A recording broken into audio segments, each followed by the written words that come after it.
Gortnacrannagh 2 was located on both sides of the N61, a couple of kilometres southwest of the town of Elphin. The site director, John Channing, tells us the story.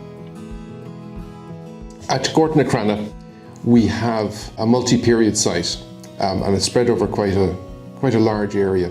One of the things to bear in mind when you think of a site like Gortnacrannagh is that it encompasses different places and different times. So it's spread out over a couple of 100 metres, and in that area you have 2 ring ditches, 2 enclosures, a Fulloch Via and a cemetery. Then there's some features that are a little bit before and some features a little bit later. The later one's probably to do a plantation. So that's in quite a small area. And then in terms of chronology, you have to bear in mind that we're looking over probably a 3,000-year time span. So just to give you a brief run through of what we have. The 2 ring ditches, one of them we call the Eastern Ring Ditch. It's dated to a Bronze Age date. It's nice, circular, semi-rock cut. And within that ring ditch, we have a couple of pits with some cremated bone, probably human, but until it's analysed, we don't know. And when I say ring ditch, people say, oh, what is a ring ditch? A ring ditch for us is just a circular ditch or subcircular ditch. It can be 20 metres diameter, it can be 3 metre diameter. But we don't have any evidence of an internal barrow or an internal bank or an external bank. We just have the ditch.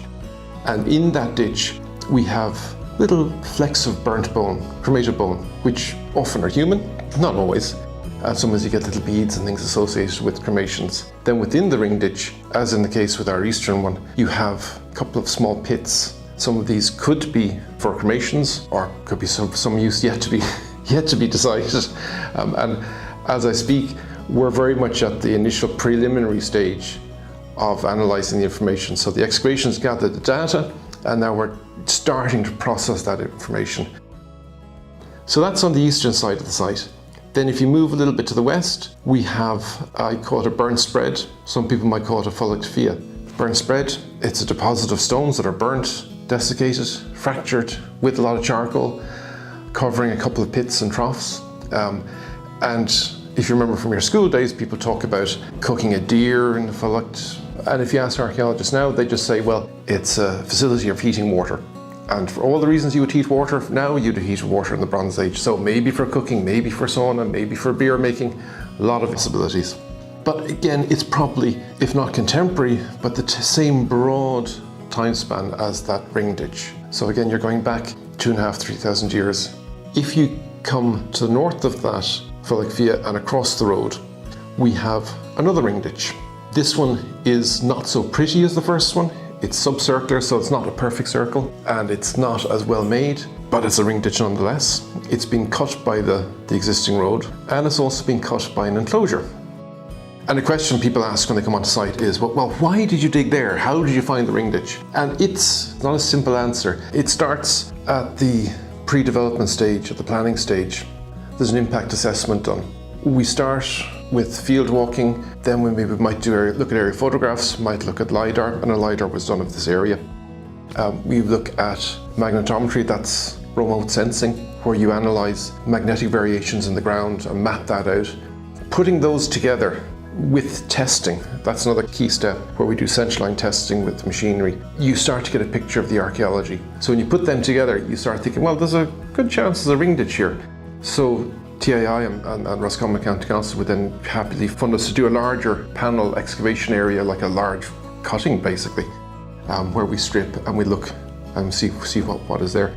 Part of what I do, I look at the information I've been given, the data I've been given before I start, especially the magnetometer, this is the remote sensing, and I look at what I find and I try and correlate it. So with the ring ditch, I had a very good probability that there would be one there. There was a little fear at one stage when we didn't find it. We found half it and not the other half.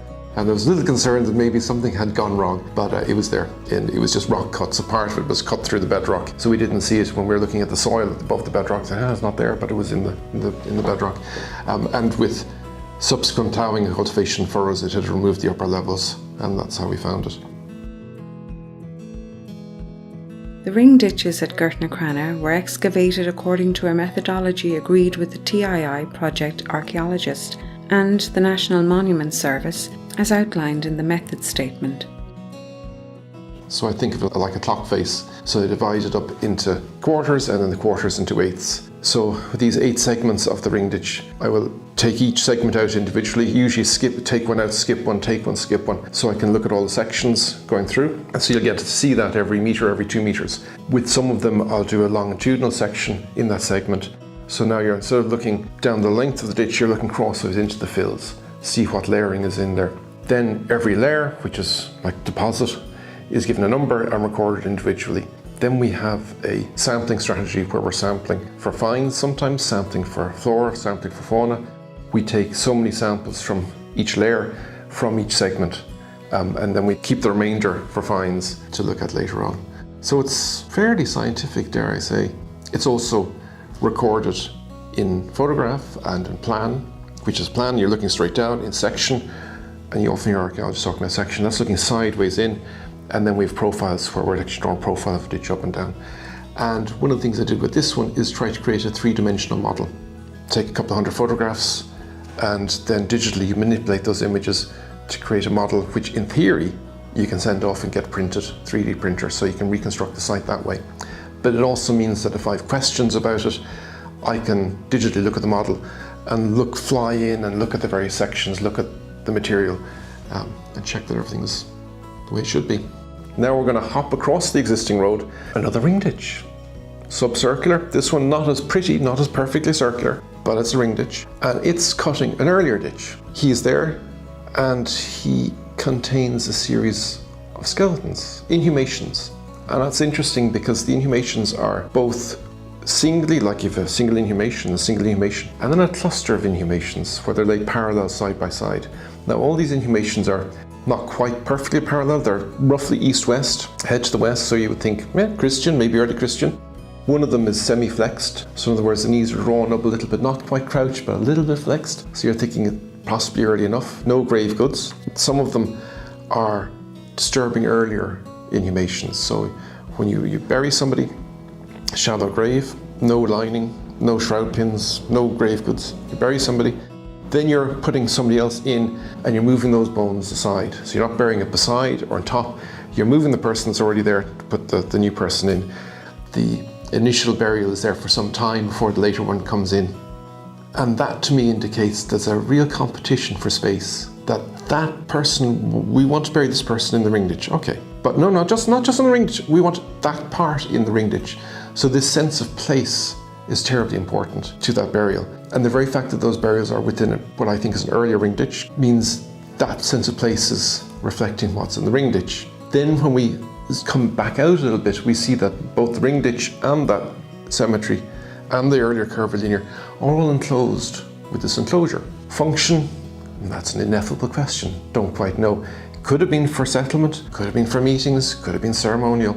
I would contend that whoever built that enclosure knew well that the inhumations were there, that the cemetery was there, and the people with the cemetery knew well there was a ring ditch there, and the people with the ring ditch there probably knew well there was a ring ditch 100 metres away on the other side of the road. So in terms of finds, we have a couple of interesting finds. 2 of them are worth looking at. From the medieval period, we have what I think is an Edward I silver coin, Edward Longshanks, and it's in the enclosure. It's in a slightly unusual location, like we're kind of in Gaelic Ireland, and this coin should be over the other side. So that's interesting, and when we get to the post-excavation stage, we'll be looking at what does this mean? Why is this Norman money here? Is it trade? What's the nature of the trade? So it raises a few questions, and it's interesting and beautiful in its own right. We have another coin that's a good bit later, I think. I haven't identified it fully yet, and it could be a token, probably from the plantation period. When you look at all the aerial photographs of our sites, you notice these crisscrossing ditches, and they're probably 17th century. And then we have a penny from the 1820s, 1830s, I think, that is underneath a bank beside the existing road. In terms of prehistoric finds, we have some nice flints. So they could be Bronze Age or Bronze Age blades. Again, they'll be going to a specialist who will try to pin that down. The fact that you don't get shiny finds at an archaeological site does not mean the site is not terribly exciting. Archaeologists really have no interest on the shiny thing or the artifact itself. It's what the artifact tells you. And sometimes when you get no finds, That's pretty interesting too. Like, why don't you get any find? Where are they? What's going on? To sum up, one idea springs to mind when I think of Gortnacrannagh that would sum it up, and that is this idea of an ancestral place, or ancestral places. When I look at the different features we have, I see the ring ditches and I think of them as being funerary, as associated with the dead. I see the cemetery again, that's a funerary monument. Then I look at the enclosures and I think, well, the enclosures are more to do with the living, but we're still very much have an enclosure. You're in or you're out. And with the ring ditches, you're in or you're out, even when you're dead. But there's clearly an in and an out, living and dead, and that's it. And that's over thousands of years. One of the things I think of when you look at the sagas and you look at the Táin, Roscommon being not too far away, and then you start thinking, well, that's interesting for us to read now. The people in those tales, or at the time of those tales, or the tales upon which the Táin is built on, what were they telling each other around their fireside? What were their stories? And I think those people were probably at Gortnacrannagh, you know? So when you look at those tales, maybe the people at Gortnacrannagh, maybe they're in your stories.